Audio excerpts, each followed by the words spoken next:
Bonjour à tous et bienvenue dans Cult Technique pour une nouvelle vidéo de presque qualité. On est là pour vous faire la news, l'actualité cinéma-série. Et pour ça, ils avaient des dossiers sur moi. J'ai été obligé d'avoir quelqu'un de la mafia picarde avec moi. Et c'est effectivement, il s'appelle Ker. Ker, comment tu vas ? Donc Ker qui est de la mafia de la betterave picarde. C'est vrai que j'ai une veste qui fait penser au Soprano maintenant que tu le dis. Ouais. Et qui s'occupe donc... il est dans... si vous lui demandez, il vous répondra qu'il est dans une usine il s'occupe de retraitement de déchets. Et le truc, c'est que pour ceux que ça intéresse, Ker m'a dit, Greg, si je dézippe, j'ai rien en dessous. Eh ben, bonjour à tous d'abord et bonjour à toi mon cher Greg. Je dois avouer que je suis très déçu puisque dans la dernière vidéo news, je t'avais fait une magnifique intro sur The Dark Knight. Je m'attendais à quelque chose d'aussi bluffant. Mais non, voilà, donc je suis déçu mon cher Greg. Toi qui es quand même mon frère, mon capitaine, mon roi. Voilà. Tu as la ref, c'est Harry Potter. Ça va bien mon cher Greg ? Mais c'est pas dans Harry Potter, ça. C'est dans Star Trek, non ? Je confonds C'est toujours pas du tout. Star Trek Harry Potter.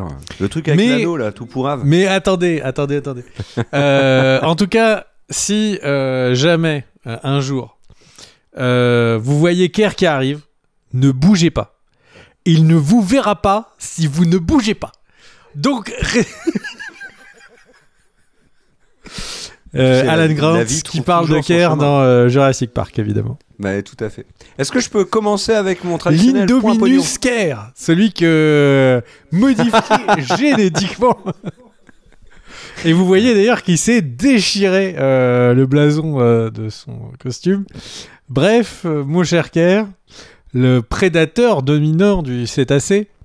Crétacé. Crétacé, c'est les baleines. Crétacé, c'est l'époque avec les dinosaures. Allez, mon cher Ker, tu commences ou je commence ? Comme tu veux. Non, je commence. Point pognon. Et aujourd'hui, je vais vous parler du phénomène de l'année 2025. C'est un film chinois qui s'appelle Nisa 2, film d'animation. Alors, il y a toute une histoire autour de ce film et autour de son box-office que je trouve très intéressant de vous raconter. Le box-office actuellement américain est assez moribond. Il n'y a pas de grosses sorties, il n'y a pas de gros succès. Les films qui étaient censés truster le haut donc du classement et avoir des très gros scores, remplir les salles, ne remplissent pas leur mission. On a bien évidemment, comme je l'évoquais dans la précédente vidéo news, Captain America Brave New World, on a aussi Snow White qui sont des échecs. Et en Chine, il y a un film sorti de nulle part. Alors, peut-être que les Chinois l'attendaient, hein. Mais en tout cas, nous, on l'a pas vu venir celui-là. Donc Nisa, 2 films d'animation qui apparemment seraient bien. D'après les critiques, ceux qui l'ont vu.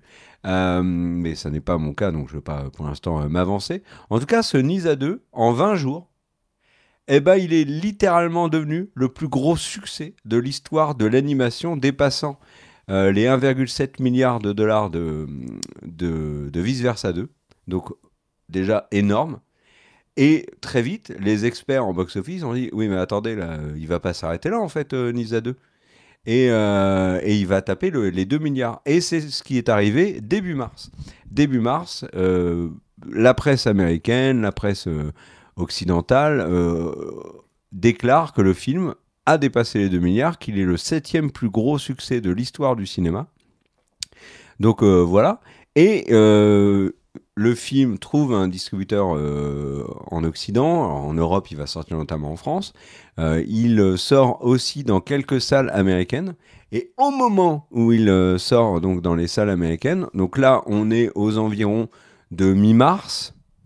Le Box Office Mojo, qui est la référence en termes de box office, puis la presse américaine, commence à dire que en fait, il n'a pas trop passé les 2 milliards. On ne sait pas trop pourquoi.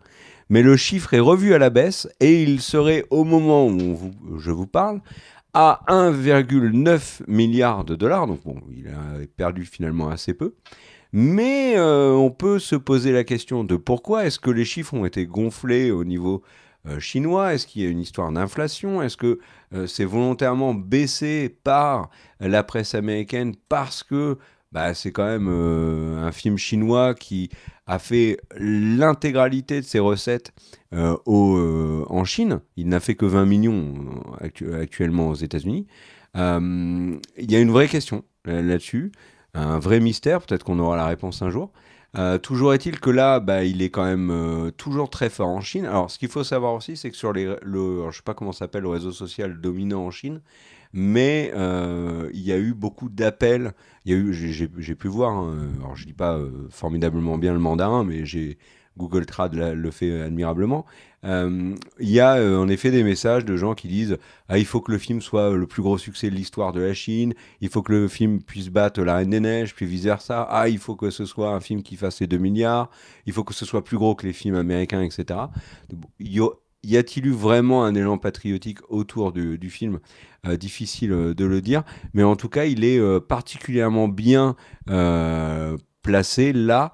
Et si on regarde un petit peu le classement des plus gros succès, donc il est 7e déjà. Il va aller chercher Infinity War. Il va aller chercher Le Réveil de la Force. D'ailleurs, courant mars, il y avait déjà des articles qui disaient que le film avait dépassé les 2,1 milliards et s'approchait des 2,2 milliards. Comme je l'ai dit, ils ont rétro-pédalé et là maintenant il est à 1,9. Mais si c'est réellement le cas et qu'il continue de gonfler et qu'il tape les 2,2 milliards par exemple, voire les 2,3 milliards, ce film va battre Titanic et Avatar 2. Donc c'est absolument énorme. Il n'y a jamais eu dans l'histoire du cinéma un film qui a autant rapporté d'argent dans un seul pays. Il a pulvérisé ce qu'a pu faire... Donc le plus gros succès domestique de l'histoire pour l'instant, c'était Star Wars The Force Awakens avec 900 millions de dollars. Il l'a pulvérisé. Donc bravo à lui. Alors je vais quand même regarder s'il n'y a pas de... Non, c'est ça. Donc gros succès pour Nisa 2. On va pouvoir juger du produit quand il va sortir en France. Mais on ne l'a pas vu venir. Grosse surprise. Voilà pour ce point pognon, mon cher Greg. T'en avais entendu parler, toi, ou pas du tout? Non, pas du tout. Je ne savais même pas qu'il y avait un 1. Moi non plus. Donc c'est ça qui est fou. Mais j'ai envie de dire, quand on va dans des pays... Mickey 17, il n'y en a pas 16 avant. C'est tout à fait vrai. Mais il faut se méfier parce que tu vois, la Chine, c'est un pays comme ça qu'on connaît peu, qu'on connaît mal. Et puis tu vois, par exemple, quand j'ai découvert ta région, la Picardie, les gens autour de moi étaient tous en train de faire « Waouh !» Et au final, ça commence toujours un peu comme ça quand on va en Picardie. Et puis après, il y a des « Sauf qui peut !» et puis des hurlements. Bien ouais. Mais je vois toujours par rapport avec la Chine, mais belle référence à un film que tu n'aimes pas, puisque c'est dans Le Monde Perdu. C'est Ian Malcolm qui le dit. Donc au moment où ils vont voir les stégosaures et qu'ils vont rencontrer Sarah Harding et que Nick Van de Ven crie « Sarah Harding ! Combien crois-tu qu'il y a de Sarah sur cette île ?» dit Ian Malcolm. Bref. Et derrière, devant, il y a Spielberg qui est comme ça en train de tourner la petite caméra. Il fait pour filmer chacune des images. Quelle belle histoire. Quel immense film que Le Monde Perdu, et je n'ai pas peur de le dire. À toi, ta première news. Eh bien, il faut que je vous fasse des news, mais il faut qu'elles soient dans le bon ordre pour qu'on se comprenne. Alors, il y a eu un temps un peu houleux entre Disney et ses actionnaires, et puis suite un peu à ce changement de direction politique aux États-Unis avec l'apparition de Trump. Enfin la réapparition de Trump, et du coup, dans cette nouvelle apparition, du coup, des tensions sont apparues sur certaines sociétés. Disney a notamment eu son board d'actionnaires qui lui a demandé s'ils étaient OK pour faire une rupture de leur convention avec les droits. C'est tellement absurde, avec avec tout financement ou soutien pour la Ligue des droits de l'homme. Voilà, donc ça a été refusé à la majorité. Ensuite, il y a leurs associations avec les centres nationaux pour les recherches publiques. Retirer alors de Disney de l'index d'equity, donc c'est-à-dire est-ce que c'est une société qui est inclusive, pas inclusive, etc. Il y a une succession de trucs qui sont complètement fous. Ils ont mis sur la table, est-ce que oui ou non faut soutenir les actions antiracistes, machin. C'est complètement fou les discussions que nos gentils membres du conseil, enfin gentils, je suis même pas sûr si on peut dire gentils, membres du conseil sont en train d'avoir chez Disney. Mais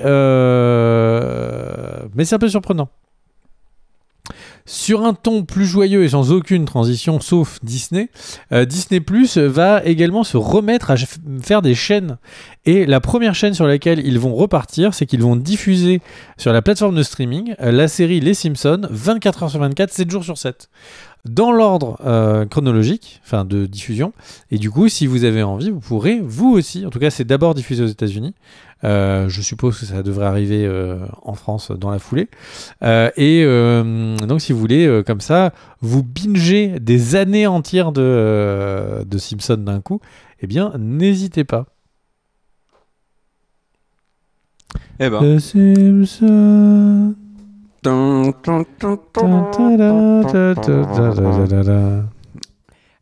Puisque tu parlais de trucs vraiment qui tournent pas rond dans notre monde, actuellement, j'ai une news qui le confirme bien. Puisque Elon Musk a partagé sur les réseaux sociaux, enfin son réseau social à lui, une fausse news concernant l'actrice Ayo Edebiri, l'actrice absolument formidable de The Bear.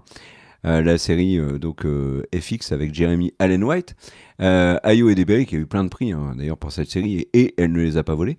Et en fait Elon Musk a partagé une fausse info comme quoi elle allait remplacer Johnny Depp dans le prochain Pirates des Caraïbes. Ça sort de nulle part, c'est absolument pas prévu. Mais bon voilà, comme Elon Musk l'a dit, Ayo Edebiri a reçu des centaines de menaces de mort et d'insultes racistes. La pauvre. C'est vraiment... Enfin, personne ne mérite ça, bien évidemment. Voilà, j'ai pas les mots. Autre news, mon cher Greg. Cette fois, on passe du côté de Christopher Nolan. Vous savez, donc, on avait l'habitude de dire que Daniel, notre réalisatrice, est la Christopher Nolan de Cult & Click. Et ben, Christopher Nolan, lui, est le Christopher Nolan de Christopher Nolan. En fait, c'est Christopher Nolan.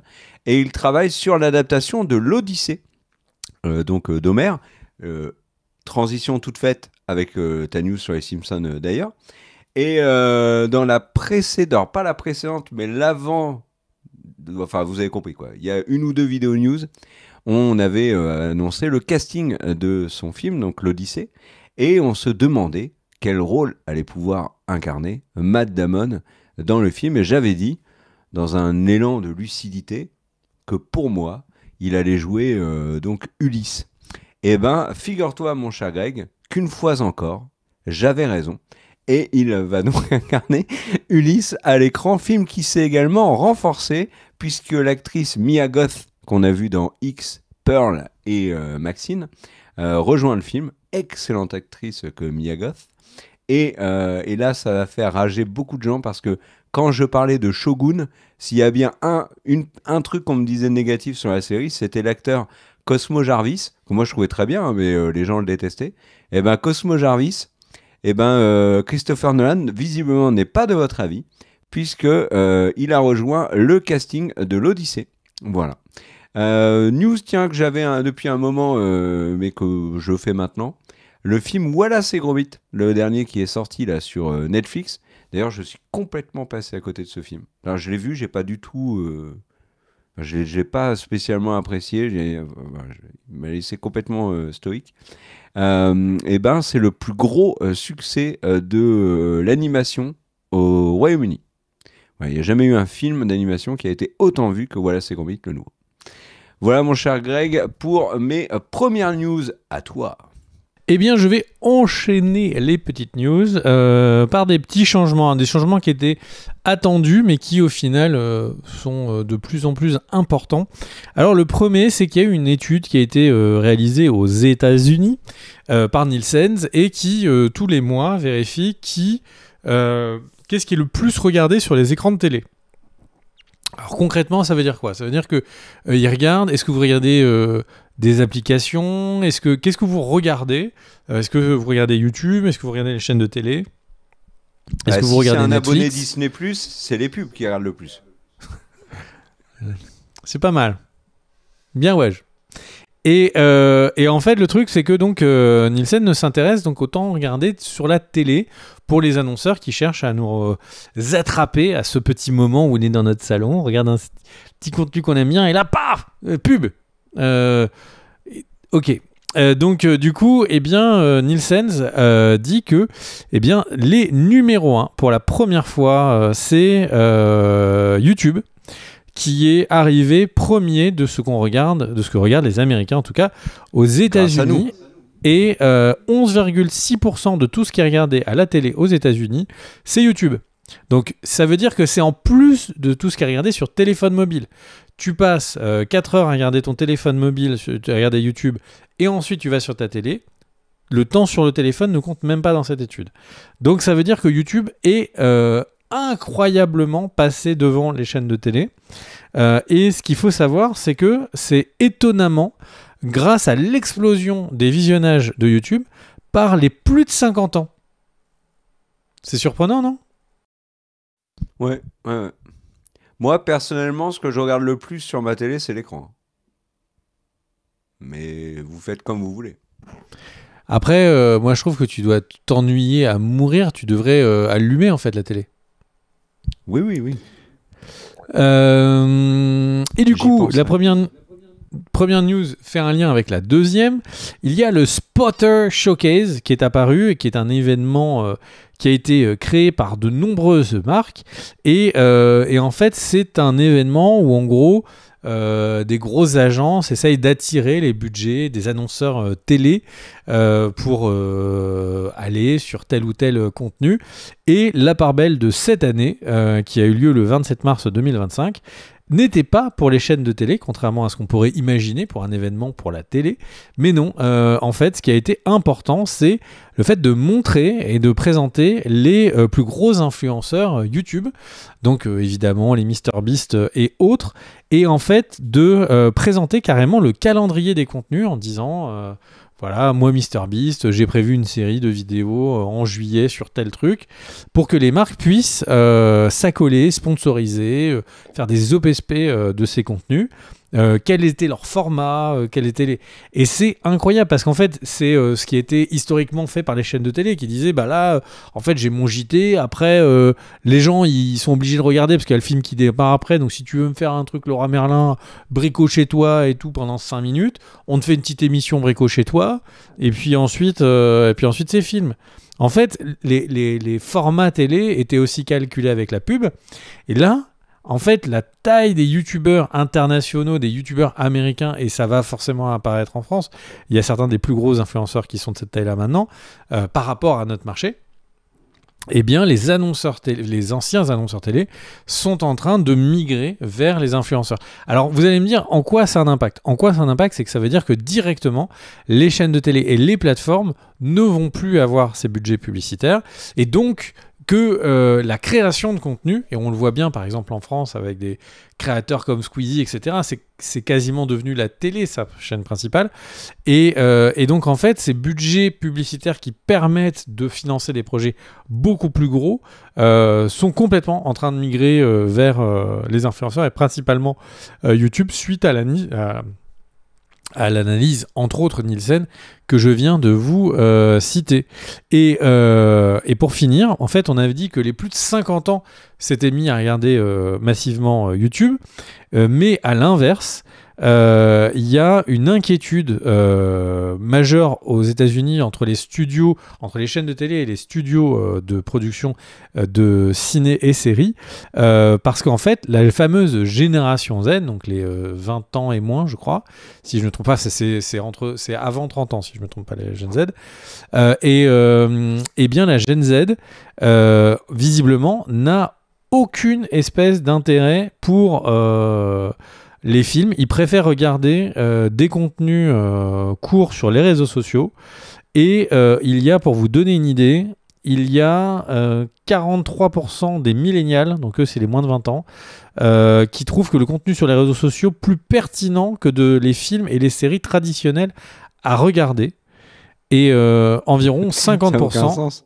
En quoi c'est la pertinence de l'un ou de l'autre? Ça n'a aucun sens. La manière de présenter ça, c'est juste de savoir qu'est-ce qu'ils ont envie de regarder le soir. Il y a 43% des millénials vont préférer aller regarder des films et des séries pour... Quand on dit pertinent, ça va inclure s'informer, juste regarder le contenu et interagir avec.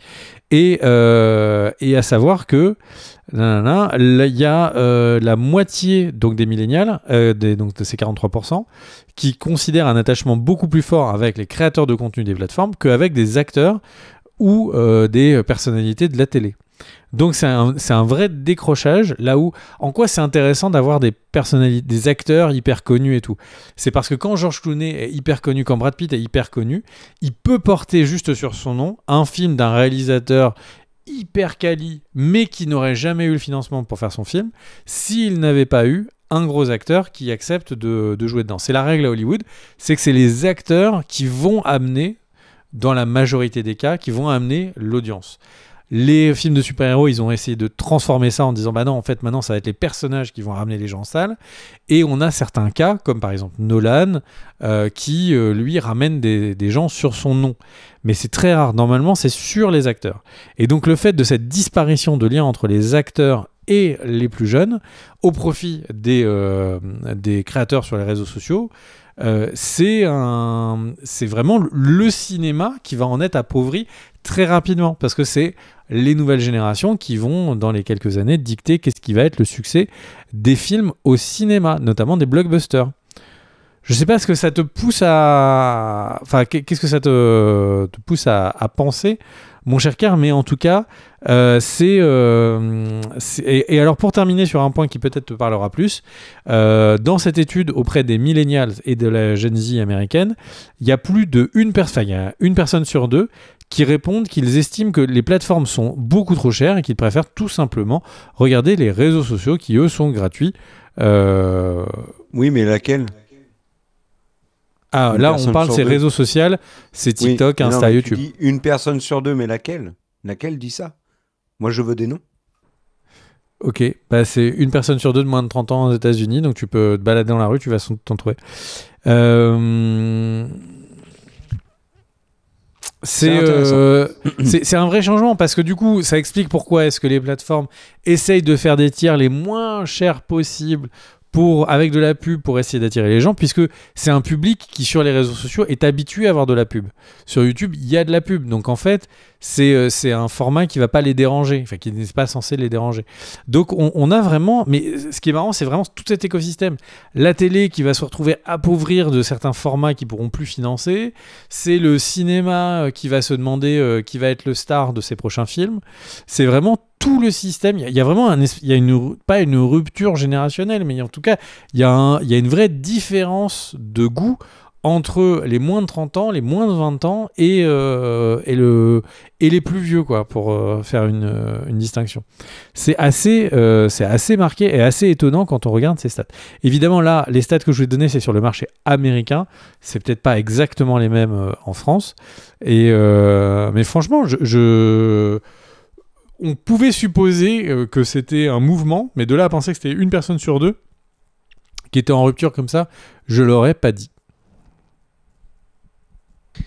Ouais, c'est à toi, mon cher. D'accord avec toi. Je vais vous parler d'un film Netflix, moi, qui s'appelle Electric State. Bien évidemment, vous avez dû en entendre parler, des frères Russo avec Millie Bobby Brown et Chris Pratt. Alors, la particularité de ce film, il en a plusieurs.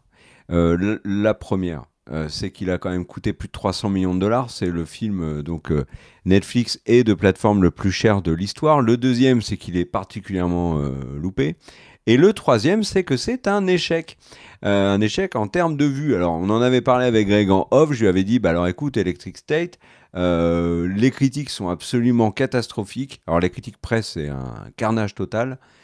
Critique publique plus nuancée. Moi, je l'ai trouvé mauvais, mais voilà, il y a pire, quoi. Mais la presse américaine, et pas qu'américaine, s'est acharnée sur Electric State, et j'en comprends les raisons. Notamment, et c'est ce qu'on discutait ensemble avec Greg en off, c'est que quand t'as Netflix qui va mettre 300 millions sur un film qui est finalement aussi générique que ça, tu te dis, c'est quand même ballot qu'ils aient supprimé des séries que t'adorais, qui réclamaient 10-20 millions la saison à peine, et pour pondre un truc pareil. Donc on peut comprendre une certaine animosité et un rejet aussi virulent du film. Mais là où pour moi c'était une évidence, c'était qu'Electric State, par contre, allait être un carton en termes d'audience. Eh bien, ça n'est pas le cas. Il a fait 25 millions de vues sur son lancement. Ce qui n'en fait pas du tout un des plus gros succès de Netflix sur la même période, sur la même laps de temps. Il n'est par exemple que 32e meilleur démarrage de l'histoire des films Netflix produits par Netflix. Il est très loin par exemple de Back in Action qui est sorti cette année avec Cameron Diaz et Jamie Foxx qui était tout à fait mauvais aussi. Il bat de justesse Rebel Moon, le premier, qui était déjà considéré à l'époque par Netflix comme un naufrage total. Donc on est sur un vrai échec pour Electric State et un naufrage total de l'espace. Oui, de l'espace et le truc c'est que ça se passe pas dans l'espace. Rebel Moon, oui. Ah oui, Rebel Moon, moi je parlais d'Electric State. Alors déjà, il faudrait que Chris Pratt arrête de faire du Chris Pratt tout le temps, là, du Star-Lord, parce que c'est plus possible. Et alors, le truc qui est important, c'est que ça a des conséquences. Alors, on ne connaît pas encore les conséquences sur Netflix, leur volonté d'investir autant sur un film ou sur des noms, etc. Mais ça a des conséquences sur Marvel. Pourquoi ? Parce que avec l'échec de Electric State et la qualité d'Electric State, plus The Gray Man qu'ils avaient fait avant, et en fait, les frères Russo ne font qu'enchaîner les bouses. Et du coup, du côté de Marvel, on est en train de se dire que c'est peut-être plus du tout les bonnes personnes qu'il faut aux commandes des plus gros films. Et donc, il est fort possible que Doomsday et Secret Wars soient leurs derniers films Marvel, en tout cas aussi importants, sauf si, bien évidemment, c'est un énorme carton. Mais par contre, honnêtement, s'ils passent de Winter Soldier à Infinity War Endgame, qui sont des cartons, qu'on aime ou qu'on n'aime pas les films, d'un point de vue box-office, ce sont des cartons. Et que derrière, ils puissent enchaîner des films très très coûteux qui sont aussi mauvais que ça. Mais les frères Russo, ça va devenir une fraude en fait. Donc là, pour moi, ils ont énormément descendu. Hein. Et je vais faire une news sur quelqu'un qui a aussi pour moi énormément descendu. J'en ai parlé, c'est Zack Snyder. Et Zack Snyder, mon cher Greg, il a annoncé son nouveau projet. Et là, pour le coup, je dois te dire que je suis moultement étonné. Et si je comble comme ça, c'est parce que j'ai perdu ma news. Donc je suis en train de la chercher. Est-ce que je l'ai retrouvée ? Non, toujours pas. Je continue de la... Ah, ça y est, j'ai retrouvé. Zack Snyder son prochain film va s'appeler Brawler. Brawler, c'est quoi ? Eh ben, c'est sur un nouveau prodige de l'UFC. Et en fait, le film va être produit par Dana White, qui est un personnage de l'UFC qui est très, très, très, très, très clivant, et également produit par un Saoudien, président de l'autorité générale du divertissement d'Arabie Saoudite, et propriétaire donc du magazine The Ring. Drôle de projet. T'en penses quoi là, de ça ? Film UFC par Zack Snyder, produit par Dana White et l'Arabie Saoudite. Qu'en penses-tu ? Ça s'appelle me refiler la patate chaude. J'en ai aucune idée. Oui, c'est vraiment ça. Ah non, mais là, ça me brûlait les mains, que là. penses-tu Débrouille-toi. du gouvernement, la politique éthiopienne du Sud? Je ne sais pas. Mais c'est dirigé par qui, comment? Je n'en ai aucune idée. Voilà, très bien. C'est un choix très étonnant. Et alors, attends, je reviens sur Snyder. Rebel Moon, c'est incroyable la chute libre. Incroyable. Depuis, et il faut. Alors, je sais qu'il y a énormément de fans de Snyder, et je pense que ça mériterait qu'on en fasse une analyse complète en vidéo, etc. Débattez avec vous dans les commentaires et tout, mais même la Snyder Cut, il a un ego qui est devenu surdimensionné qui l'empêche de faire des bons films, en fait. Hein. Parce que la Snyder Cut elle a été réclamée pendant des années, etc. Il lui arrivait un drame terrible. Okay. Très bien, non, pas très bien, bien évidemment, mais il a été broyé par le truc, il a perdu la Justice League et le projet qu'il voulait faire. Le public l'a soutenu, a réclamé la Snyder Cut, il l'a obtenu, il a sorti une Snyder Cut qui était, on l'a dit à l'époque, très réussie. Mais depuis, qu'est-ce qu'il fait, quoi? Alors, est-ce qu'il se voit plus beau qu'il ne l'est? Est-ce que la Snyder Cut lui a monté au cerveau? Je sais pas, j'arrive pas à expliquer comment Snyder peut être passé de la Snyder Cut qui n'était pas parfaite à Rebel Moon, le film sur les zombies, et là, ce projet, quoi. Ce projet, tu le lis, t'as l'impression que c'est une blague du Poisson d'avril. Mais le truc, c'est que c'est tombé le 31 mars, donc c'est pas un Poisson d'avril. Voilà. À toi, mon chagrin. Je te redonne la patate chaude. Et au fait, t'en penses quoi de ce projet? Aux États-Unis, il y a eu le procès arbitré par le juge Eumi Lee, alors EUMI, vous me dites comment vous prononceriez, de la société Anthropic. Anthropic, c'est globalement un concurrent de ChatGPT, de OpenAI avec ChatGPT. Anthropic, ils ont Claude 3.5, 3.7, qui est donc un modèle de langage d'IA, qui est un des plus sérieux concurrents à ChatGPT avec notamment Gemini de Google. Et donc, Anthropic a été attaqué par les ayants droit musicaux, donc ABK, Concorde, Universal, qui donc les ont attaqués en disant que le modèle avait été entraîné notamment sur les paroles des chansons des artistes qu'il représentait. Eh bien, Emily a jugé en faveur d'Anthropic. Alors, c'est la surprise totale, puisque du coup, ils disent que en gros, les ayants droit n'ont pas réussi à démontrer que le marché des licences avait été affecté par cet entraînement. Donc, qu'elle reconnaît comme ayant été un entraînement fait sans autorisation aucune, et que l'exécution de tout ordre judiciaire serait extrêmement à faire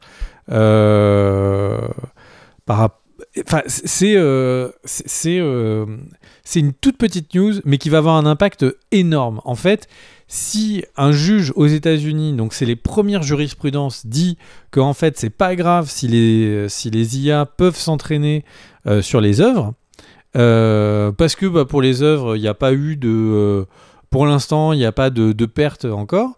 C'est de mon point de vue, et là je vais vous donner mon point de vue qui ne suis pas du tout un juge, c'est une catastrophe intersidérale pour les artistes, les musiciens, les créateurs de films, les peintres, parce qu'en fait, peut-être qu'aujourd'hui, Universal n'a pas moins 50% sur son chiffre d'affaires parce que tout le monde écoute que des musiques générées par IA, mais par contre, le fait que les IA se soient entraînées sur tout le catalogue de Universal et de tous les ayants droit musicaux va faire qu'elles sont capables de commencer à créer des musiques. J'ai voulu essayer une IA musicale il y a quelques temps. Il y a 2-3 musiques qui je trouve, sonnaient mieux que les autres. Et je me suis mis à écouter ça. Et pendant une semaine, je me suis rendu compte que je n'avais pas écouté les artistes que j'écoute d'habitude, mais que j'avais écouté la musique par IA. J'ai arrêté, j'ai réécouté mes artistes.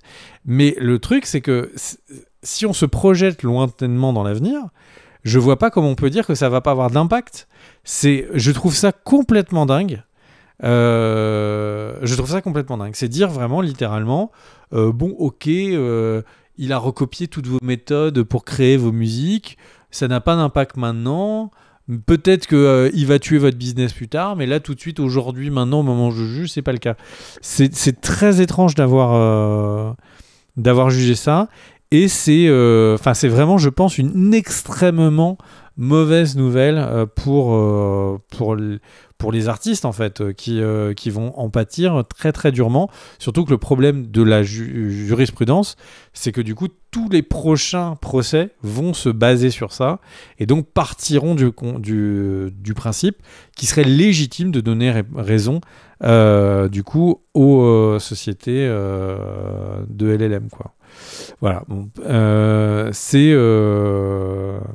Enfin, pour moi, c'est vraiment un peu le début d'une cata à ce niveau-là. Alors, il y a eu, c'est pas une réponse, mais il y a eu la semaine dernière d'autres activités sur l'IA. Alors, je vais pas vous les faire toutes d'un coup, mais en gros, il y a eu Ron Howard, Cate Blanchett, Paul McCartney, Paul Simon, Taika Waititi.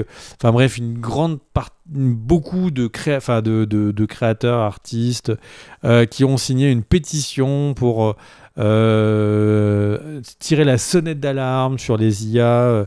Bon, ok. Je pense que dans les faits, la pétition, l'impact, il doit être proche du zéro. Le rendu du juge, lui, par contre, je pense qu'il va être près du 100%. Ça va être un gros point négatif. Je te laisse la suite, mon cher Kerr. Eh ben oui, mon cher Greg, je vais commencer par une news ciné jeu vidéo. Pourquoi ? Parce que le jeu vidéo Split Fiction, qui vient qui est sorti il y a quelques semaines, qui est un joli succès par le studio qui a fait It Takes Two, ils ont déjà prévu d'en faire un film. Voilà, pas plus d'infos pour l'instant. Mais Split Fiction en film, c'est dans les tuyaux. Info concernant Jason Bourne. Figure-toi que la franchise est en vente. Si tu veux l'acheter, n'hésite pas. Skydance, Netflix, Apple sont sur le coup. Pour l'instant, il n'y a que ça comme info. On ne sait pas du tout si Matt Damon qui va reprendre le rôle. Par exemple, s'ils revendent la franchise, est-ce qu'il y a un deal pour que Matt Damon soit forcément associé au truc ? Je ne sais pas, mais en tout cas, ça faisait un moment qu'on n'avait pas parlé de Jason Bourne. Bourne, pardon, et Jason Bourne. J'ai confondu. Je fais un mélange entre deux personnes là. Et du coup, moi, je vais vous faire ma dernière news IA de la semaine. Et excusez-nous, il y a beaucoup d'impact, mais du coup, on essaye de réduire à ce qui est le plus intéressant et le plus important. Il y a une étude qui a été... Et il y a n'importe quoi. Il y a une étude qui a été ordonnée par la guilde d'animation américaine. Donc, c'est comme les guildes qui ont fait les grandes grèves, la guilde des réalisateurs, la guilde des acteurs, etc. Donc, la guilde du cinéma d'animation et d'animation, qui a fait une étude auprès de 300 personnes considérées comme des leaders de l'industrie de l'animation aux États-Unis sur l'impact de l'IA. Et ce qu'il ressort de l'étude, c'est qu'il considère que 3/4 des jobs de l'animation vont être touchés par l'IA, majoritairement par de la réduction, l'élimination pure et dure de jobs, la réduction de temps de travail et donc de jobs, et dans quelques cas de la consolidation de certains projets. Il pense que d'ici aux 3 prochaines années, il y aura sans doute 204 000 postes qui vont être impactés par l'apparition de l'IA. C'est sans considérer les autres départements que vont être les ingénieurs son, les acteurs de doublage, les concept artistes. C'est colossal. C'est colossal. Alors, il y avait Katzenberg, qui était l'ancien, si je les confonds pas, qui est l'ancien patron de Disney Animation, qui avait fondé DreamWorks avec, entre autres, Spielberg, qui a dit il y a 1 an que, de ce qu'il avait vu de l'évolution de l'IA, il pensait que les équipes seraient réduites au quart d'ici 5 ans. En fait, visiblement, il était pile dedans, quoi. Donc ça veut dire soit beaucoup plus de personnes au chômage, ou alors de l'animation à ne plus en finir, parce qu'il y aurait tellement plus de gens qui regardent. Le problème, c'est que la population va pas être multipliée par 4. Donc, à moins qu'on se mette à regarder de l'animation à la nuit, il y a forcément un moment où ça va faire un goulot d'étranglement. Voilà. Moi, j'aime beaucoup dans l'animation et certains des films d'animation sont certains des films qui m'ont le plus ému au cinéma ces dernières années. D'imaginer ça y est, c'est annoncé, qu'ils mettent le premier pas et que tous les jours le pas est de plus en plus fort sur cette crise qui est littéralement annoncée. Je suis circonspect et voilà. On va voir ce qui va se passer, sachant que là c'est pas l'étude, hein. Là après là ça va être mon avis à moi. Mon avis c'est qu'en plus de ce que je comprends, c'est beaucoup les jobs des juniors qui vont disparaître. C'est les tâches répétitives, les tâches les plus ingrates et tout. Du coup, si on imagine que les 3/4 des jobs qui vont disparaître vont être, dans le cadre des juniors, 100% des juniors ou quasiment 100% des juniors, ça veut dire qu'en fait, que va-t-il se passer quand dans 10 ans, cela fera 10 ans qu'il n'y a plus de juniors. Voilà.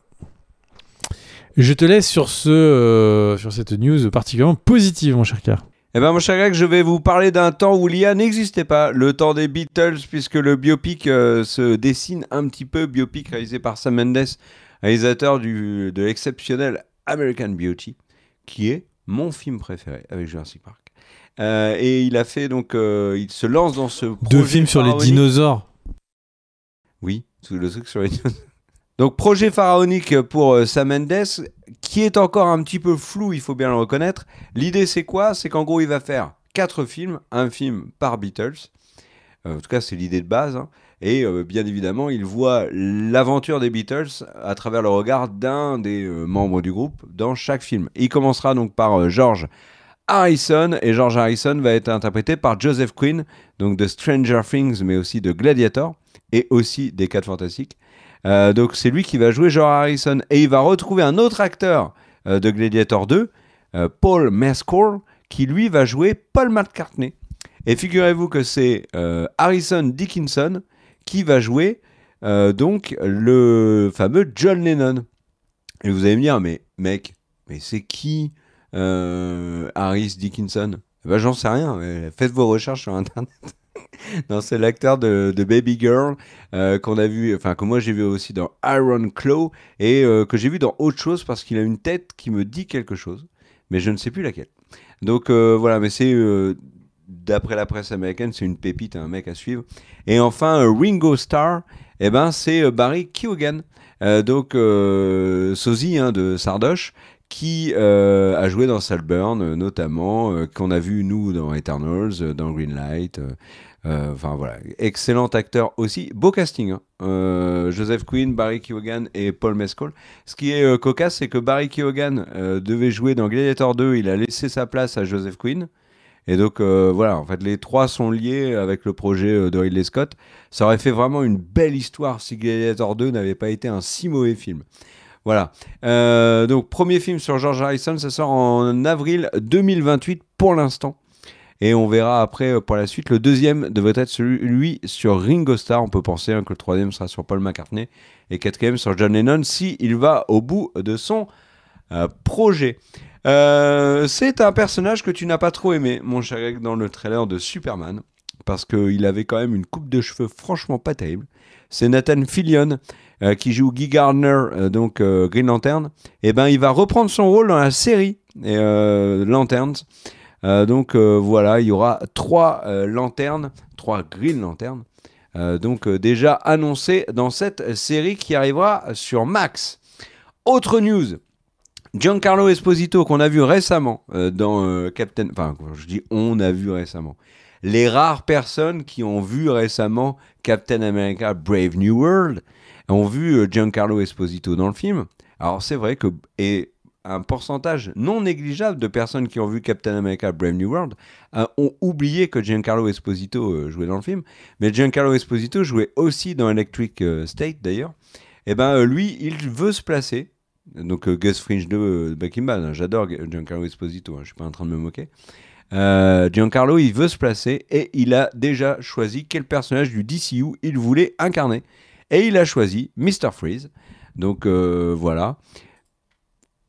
Il y aura une battle Esposito Schwarzenegger. On verra lequel aura le mieux incarné ce personnage. Petite news encore pour vous parler du prochain Martin Scorsese. Accessoirement, Martin Scorsese joue dans le pilote de la série The Studio de Seth Rogen et Evan Goldberg. Excellente série. Mon cher Greg, je te la conseille. Et je la conseille aussi à tous ceux qui la regardent. Série très drôle sur un studio de cinéma qui change donc de tête de patron. Et c'est Seth Rogen qui gère ça et qui doit adapter. Lui qui a envie de faire des très bons films, doit faire un film commercial à la sauce Bambi sur pas Bambi pardon, sur la sauce Barbie pardon, qui est donc totalement à l'encontre de ses principes. La série est excellente et pourquoi je parle de ça ? Parce que Martin Scorsese apparaît dedans, il joue son propre rôle et la scène où il est très réussie. Les critiques de The Studio sont ouf, hein. Accessoirement, c'est une des séries comiques les mieux notées de l'histoire sur Rotten Tomatoes et compagnie. Bref, pourquoi je vous dis ça ? Parce que Martin Scorsese, son nouveau film a été récupéré par Disney et il y a au casting Leonardo DiCaprio. Vous allez me dire, c'est normal. Scorsese, DiCaprio, ça va ensemble. Emily Blunt. Mais mon cher Greg, à ton avis, qui a le rôle principal du nouveau Martin Scorsese ? C'est une surprise, hein. Est-ce que tu peux balancer un nom comme ça ? Toi. Il n'y a plus que les lunettes. Ah non, mais alors, si Daniel tu peut ne crois remettre pas l'image. si bien dire. Non, tu ne crois pas si bien dire. En fait, je vois bien que tu n'as pas les lunettes. Mais par contre, le costume, c'est pareil. Non, je ne vais... Dans ce film-là, je ne vais pas jouer Martin Scorsese. C'est qui joue le rôle principal du prochain Martin Scorsese. Tu as dit moi, et tu étais très proche, puisque physiquement, on nous confond tout le temps. C'est Dwayne Johnson, The Rock, qui va donc avoir le rôle principal du prochain Martin Scorsese, qui sera donc sur la mafia hawaïenne, pardon. Pas haïtienne, hawaïenne. Mes excuses. Écoute, franchement, ça fait des années que j'ai envie de voir Dwayne Johnson dans un grand film, avec un grand réalisateur. Et je veux pas faire offense au réalisateur de Fast and Furious, mais globalement, comparé à Martin Scorsese, ils sont quand même tout pourris, on peut le dire. Bah, il était donc, stylé, voilà... Vaiana. Oui, mais on l'a pas encore vu en live action. Non, moi je parle de celui où il a fait le doublage. Oui, mais moi je veux le voir dans un vrai grand film. Voilà. Ah, pour toi, l'animation, c'est pas des films. Débat. On lance tout de suite. Mais non, pas du tout, c'est pas ce que j'ai dit. Attends, je sors l'épée. J'ai peut-être une lance ou deux.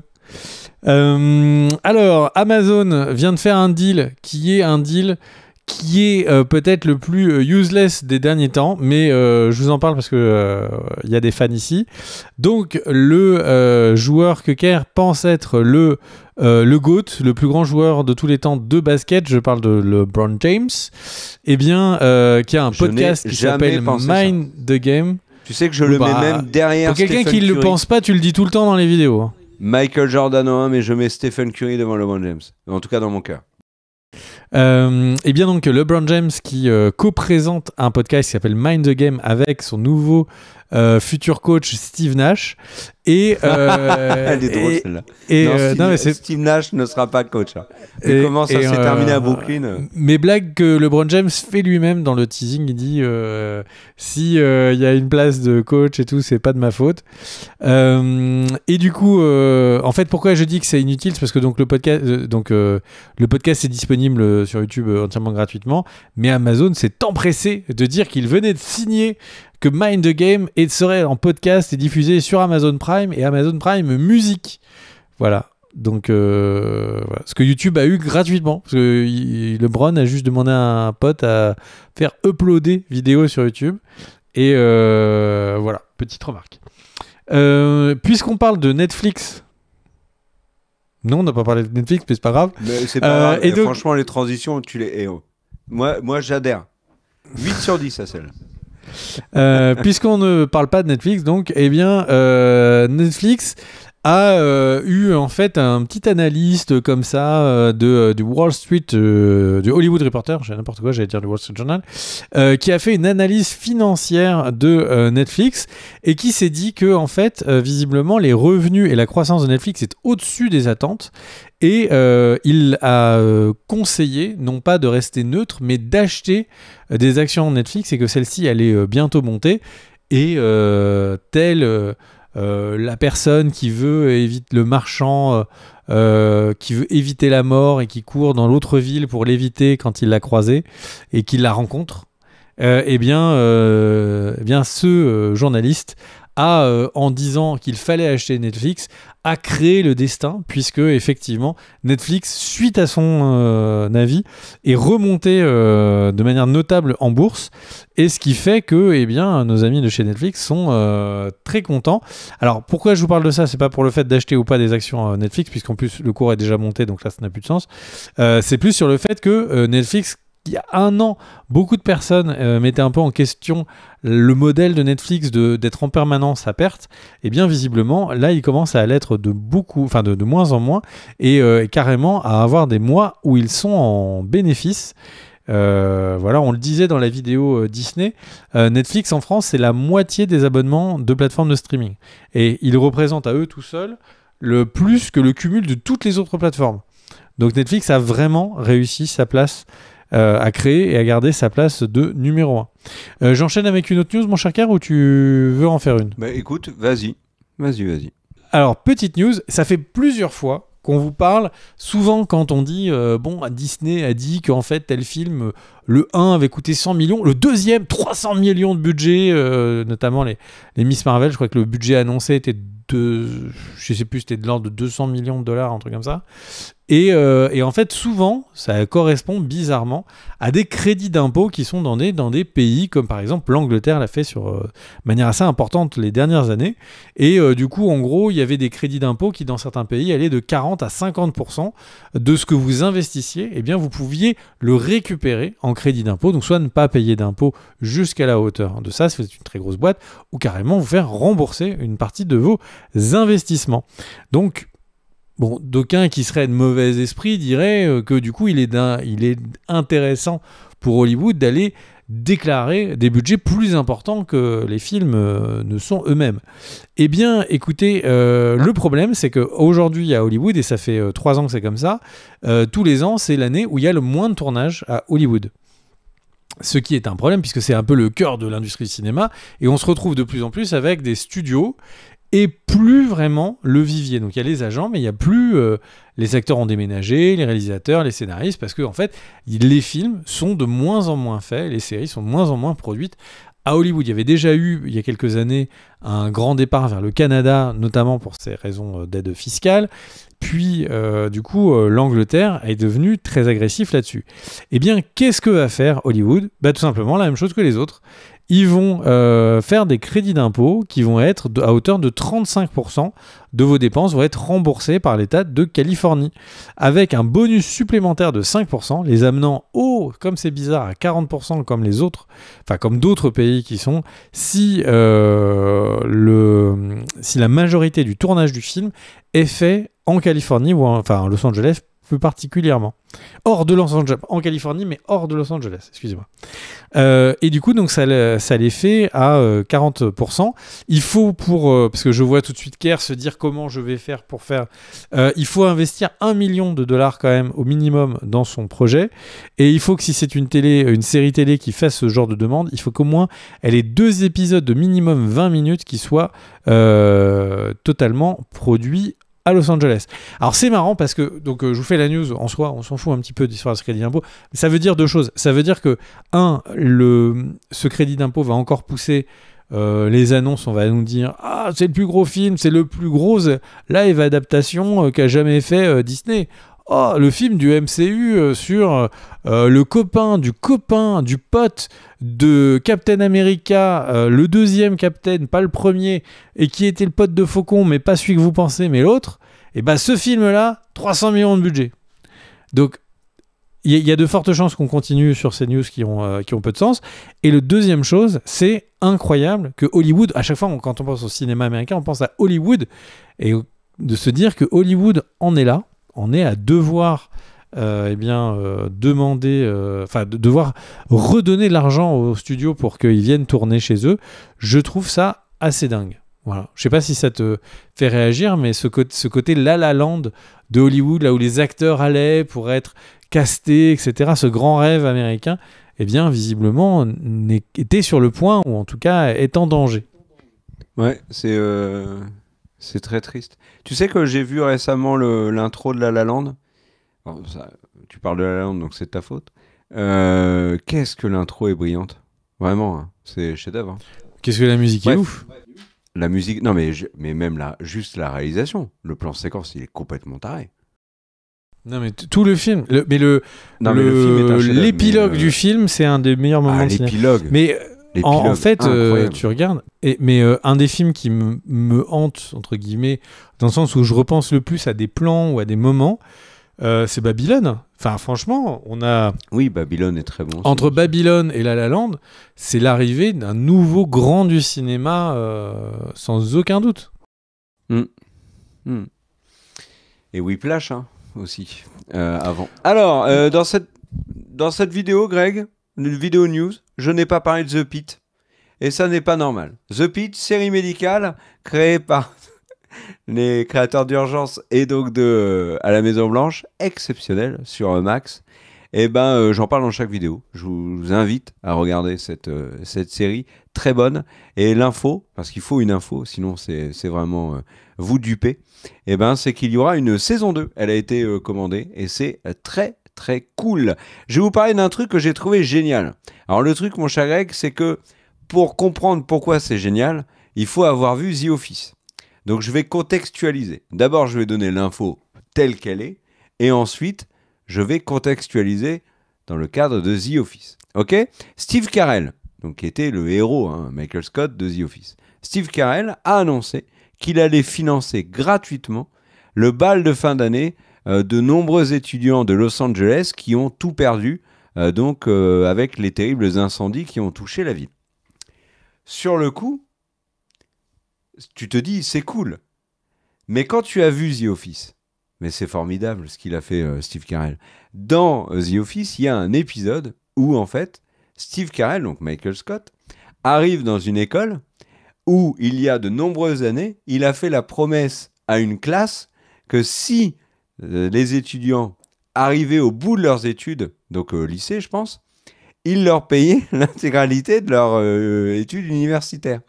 Le problème, c'est quand il arrive dans la classe, non seulement il est accueilli en héros, ils ont fait des banderoles et tout, mais en plus, tous les gamins de la classe ont obtenu leur diplôme. Et du coup, lui, il n'a pas un rond, Michael Scott. Donc, il est pris un peu au dépourvu et il s'enfuit. Et bien là, Steve Carell a un peu refait le truc du personnage, mais cette fois, pour de vrai, il va payer donc le bal de fin d'année des victimes de l'incendie, des terribles incendies de Los Angeles. J'ai trouvé ça génial. Autre news, alors c'est plus une rumeur, mais j'avais envie d'en parler. Alors je vais pas te refaire le coup à ton avis, qui est pressenti pour jouer Batman dans le DCU, mais dans les très nombreuses rumeurs d'acteurs qui sont cités pour incarner Batman dans le prochain film Batman, donc il y a Robert Pattinson dans le film Batman à l'écart, mais il y a aussi un autre film Batman avec ses sidekicks. Un acteur sort du lot, c'est Alan Ritchson, donc qui joue Richard, et qu'on avait vu, nous, dans d'autres séries qu'on avait trouvé très bon, notamment dans, j'ai pas le nom, aide-moi, Titan, dans Titans. Donc voilà, Alan Ritchson, évoqué comme potentiel futur Bruce Wayne. T'en penses quoi ? Bah pourquoi pas, ça a l'air plutôt pas mal.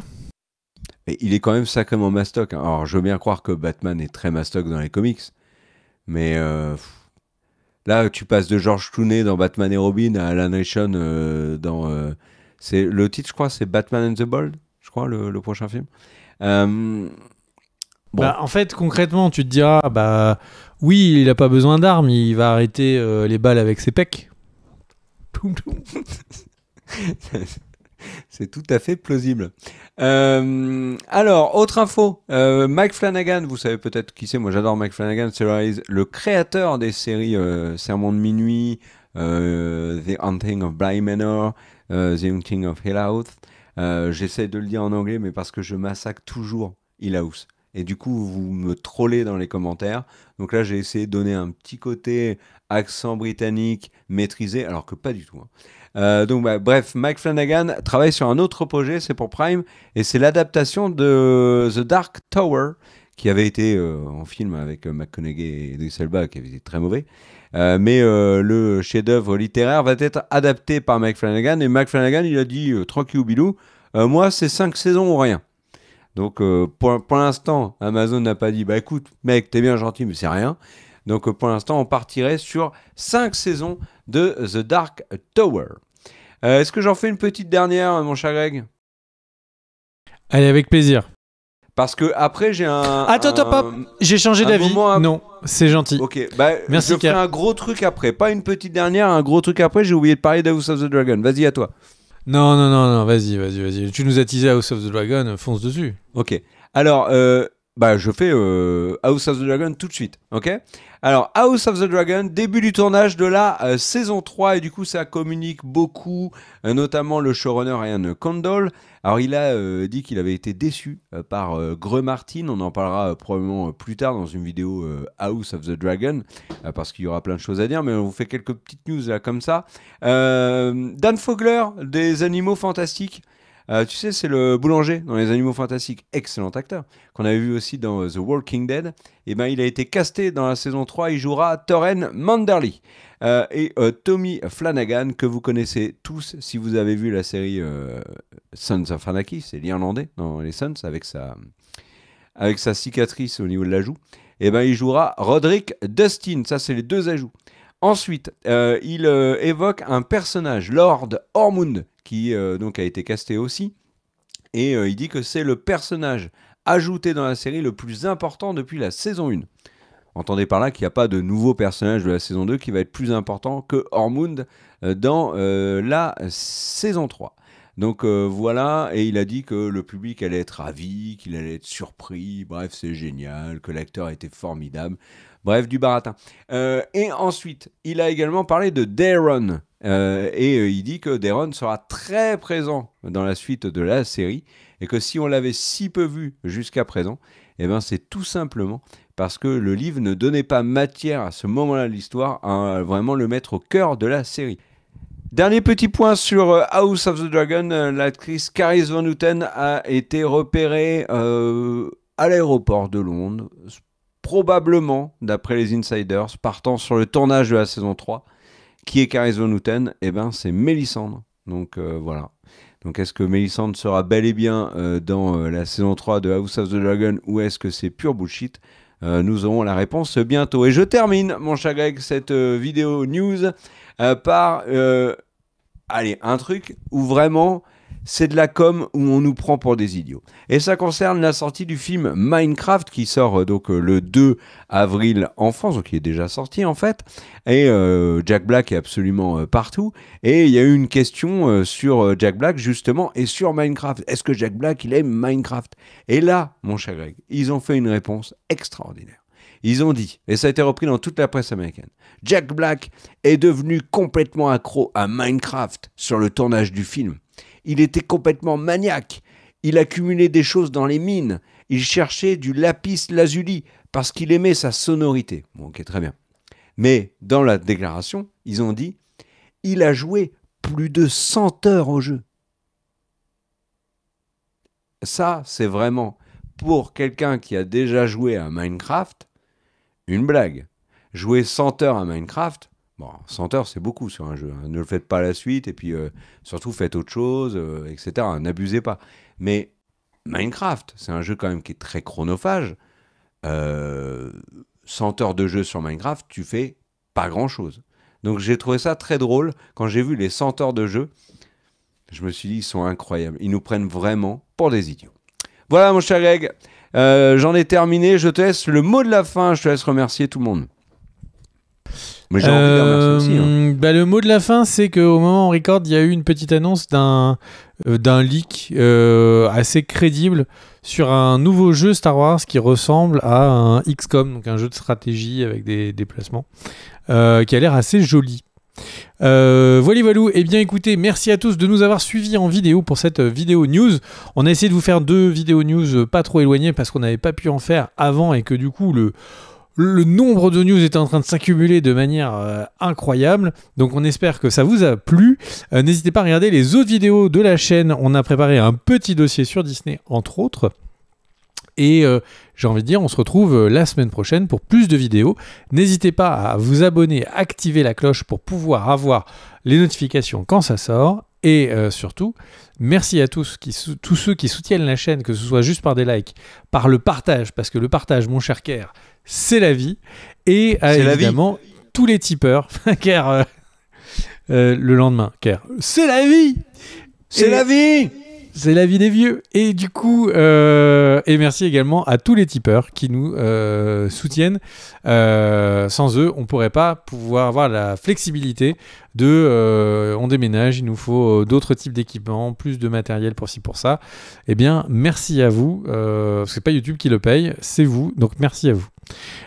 On se retrouve très vite. Des bisous. Ciao, ciao.